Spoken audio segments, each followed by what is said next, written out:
last class we discussed about first normal form. That is, if a table is in first normal form, it has should be atomic. Okay, so there is no multi-value values in particular relation. That is, if there is two or more values in a particular column, then we normalize the data based on first normal. Okay. Now, coming to this session, we will discuss about second normal form. That is, see, for a table to be in second normal form, it should be in the first of all, it should be in the first normal. That is, all the values should be atomic, and it should not have any partial dependency. Okay. So, when when we have to normalize our relation, that is, when you have to apply second normal form means if the table or relation is in the first normal form and if it have partial dependency, then we use second normal form. What do you mean by partial dependency? Simple.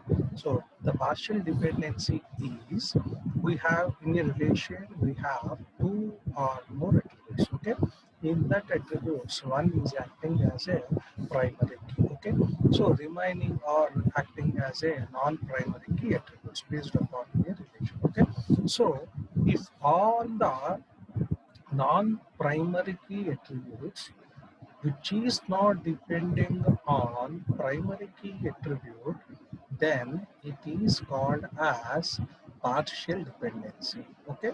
For example, I have a dependency relation called as A to B. Okay. So B is dependent on A. Okay.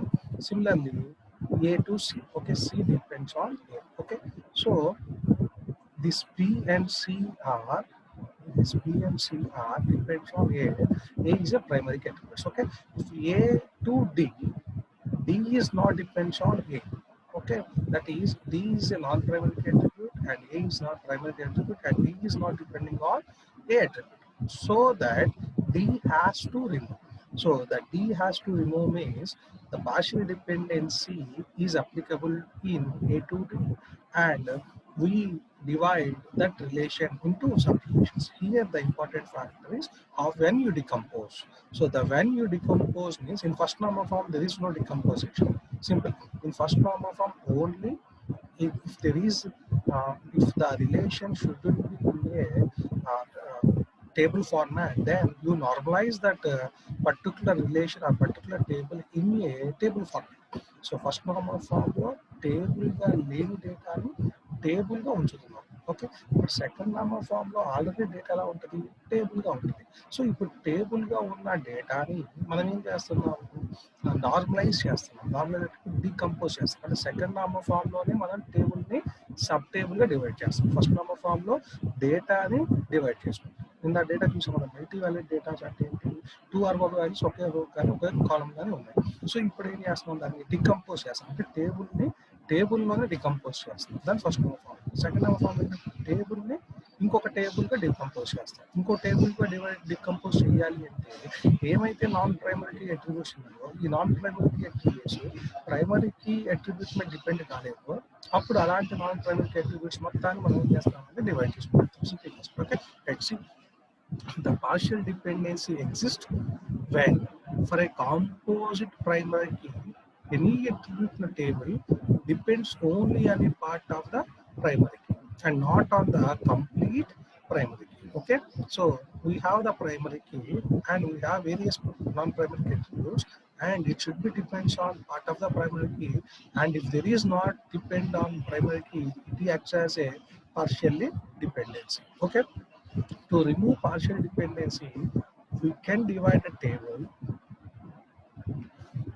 remove the attribute which is causing partial dependency, and move it to some other table where it fits in well. Okay. Now, if there is any partial dependency data in your relation, you just divide or remove that partial dependency attributes into another relation. That another relation is where you fit that particular relation. Okay. Right. What is a dependency? See, already we discussed that. Let's say take an example of student table, which consists of student ID, name, registration number, branch, and address. So this is the table. Okay. In this table, we are acting as student ID is the primary key, and it will be unique for each row. Okay. So each row it is a unique value. Okay. Hence, we can use student ID to fetch any row of the data from this table. So based upon this, we can fetch any particular row in a table. Even for a case where student names are same, if we know that student ID, we can easily fetch the correct record. Okay. Even though we have two names, if I say ID, automatically you get a unique name. Okay. If, for example, in your section you have two or more same name of the students, okay, but the id is a different. Okay. If a particular student id, automatically you can retrieve who's the exact person in that particular relation. Okay. I hope you understand the concepts of dependency. So here, so account is two different, registration number should be unique. Okay. Branch is should be unique, and address should be some unique. But based upon the ID, it should be a unique values. Okay. Next, coming to what is a partial dependency. Now that we know that what dependency is, okay. So dependency means all these comes under a particular ID. So his name, his registration number, his branch, and his address. So all these four are belongs to student ID. Okay. Now that we know that what dependency is, we are in a better state to understand what partial dependency is. For example, for a simple table like student, a single column like student ID can uniquely identify all the table. Okay, but this is not true all the time. Okay, so now let's extend our example to say more than one particular column together can act as a primary. Okay, let's create another table for a subject which will have a subject ID and subject name fields, and subject ID will be primary. We have a two particular values. Now we have a student table. This is the student table. Okay, with the student information, other table subject, first to the subject information. Okay, I have particular this particular id and name. I have particular id and particular name, and it consists of this one. Okay, now coming to this example, this is the example I have. Let's create. We have a particular score id, student id, subject id, marks, and teacher. Okay, so here let's create a, we creating another table score. To store the marks obtained by students in respective subjects, we will also be saving name of the teacher who teaches that the subject along with the marks. So in the score table, we are saving the student ID to know which student marks are. These are the subject ID to know for which subject the marks are from. Together, subject ID, the student ID forms a candidate. So these two are the unique IDs. Okay. So these are unique IDs, and it has a capability of unique values. Okay. For this table, which can be the primary key. Okay, combination of these two. Okay, how this combination can be a primary? See, if I ask you to get me marks of student with student ID, okay, 10. Okay, based upon subject ID, based upon student ID. So this two is a candidate key. So the combination of these, which can be acts as a also primary key. Okay, can you get from this table? Okay, if I ask you to get me marks of the student ID 10. See, this is the 10. So if I ask this 10, I will not get a particular because there is a duplication of data. Okay, so that you don't know for the which subject. Okay, and if I give you subject ID, you would not know for which subject. Hence, we need subject ID plus subject ID or student ID to uniquely identify any. Okay, so here the main thing here is, if I want a student ID, particular tab, okay, if I ask you to get the marks of student with student ID tab, so I have two values, okay, can you get it from the table? No, because we don't know for which subject. I'm asking student ID, particular student subject marks. So we will not get the marks. If I know the student ID, subject ID, automatically we get the marks. Okay. If I ask student ID is 2, we will get 2 marks. These two values. Okay. So that if I ask the student ID and subject ID, so that the combination of these two will get a particular values. So even though these two are the same, I'm asking these two combination. These two combinations should be unique. These two should be not. Okay. You don't have that. So, but where is a partial dependency here? So, now, if you look at the score table, this is a score table. This is score table. We have a column named teacher, okay, which is only depending on it. This teacher is dependent on the subject, and the subject ID is a primary key. So, subject name is depending on subject ID. Teacher is not depending on student ID, subject ID. So teacher is not depending on subject ID. Okay. So the teacher is which is not which is not which is not based on primary key. So that the teacher has to be removed. So this is the concept. Now if you look at the score table, we have a column in teacher which is only depending on the subject. For a Java, it's Java teacher. The Java is a Java teacher. CPP teacher. PHP teacher. And this teacher is not depending on the subject. The subject is a primary. Now, as we just discussed that the primary key of this table is a composition of two columns, which is student ID and subject ID. But the teacher's name only depends on the subject. Hence, the subject ID has nothing to do with the student ID. Okay. So this is a table.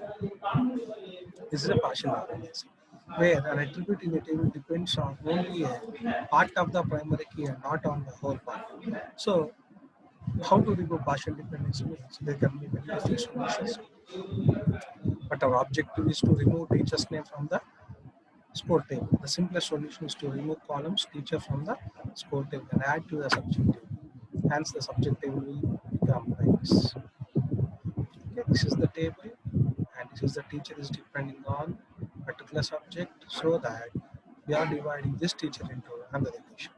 So this is so score ID, student ID, subject ID, marks, and teacher. This is the relation, so that now you are dividing the teacher into next relation. Score ID depending on subject student ID, subject ID depending on the score ID, and marks depending on the score ID. These three are depends on the student, not the teacher. Okay, student ID, student score ID, subject ID, marks. These are belongs to the student. But a teacher is not, student is not, this teacher is not depending on score ID. Okay, so that whatever the non-primary key attribute which is not depending on score ID, automatically it has to be removed. So that we see here, take the student ID is a so subject ID is a primary key here. Okay, so see, once difference is this is a basic example. Okay, the subject ID, if it is a primary key or a unique key or the candidate key, okay, it may or may not have duplicate values. If it is a primary key means it should be a unique values. I am saying that the subject ID here is subject ID is depending on score ID. Okay, okay, whatever the primary key attribute includes, which is not depending on this one, which is not depending upon score ID, it has to be removed. So, see, the decomposition is also like this: to score ID, student ID, subject ID, marks. This is a score ID. You have to make this also score ID, but the score ID is not depending on teacher. Why you are why you are putting this acting as a it is a foreign key constraint. So now this is the concept of a foreign key. So if you take an example called student ID, student name, branch, chair, okay, desk. I have five attributes: student ID, student name, branch, chair, and desk. Okay. so that the chair and the desk are not depending on the student or the student ID. So that you divide as student ID, student name, branch, one side, and it is treated as a name as student details. Now it is a chair and desk. These two are deleted and removed, sorry, not deleted, removed, and decomposed and normalized into second number form as student ID. Here is a chair and here is a desk. So that I have two relations. This is called as a furniture relation. This is a student relation. Now, whenever I want to get this is the original relation, right? Whenever I want to get a virgin relation, then based upon the joining operation, that is a combination of two same values. So in one relation, I have to maintain one particular attribute name and another has to same particular name, so that automatically you can join these two relations to get the main relation. That is the information I have to pass. Okay, whenever you want to decompose a normalization, decompose a relation into subrelation, there should be unique of one attribute between two relations. Okay, right. Suppose this is an example. Here also a school wants to store the data of teachers and subjects their age. They create a table like this. Now, candidate key is a teacher ID and subject. Non-primary attribute is a teacher age. So that I can decompose. This is the first term of form. Okay, so that all should be atomic values. Now you can uh, teacher ID, subject. Teacher ID and teacher is the same. Teacher ID and the subject is depending on teacher ID and teacher age is not depending upon the ID. Okay, okay, so that you decompose teacher ID to subject and teacher ID to age. So the teacher detail subject ID and age is person details, and this is a subject details. Okay, because already we discussed this age is not depending on ID. Subject is depending on teacher ID. And age is not depending on the teacher ID. So that we can decompose this to as teacher detail and teacher details and teacher subject. Okay. I hope you understand the second number form. That is, whenever a non-primary attributes is depending on, which is not depending on primary attributes, and it has to be removed. That process is called as a second order form. It is based upon partial dependence. I hope you understand the second order form. Next class we discuss about the third order. Okay, thank you.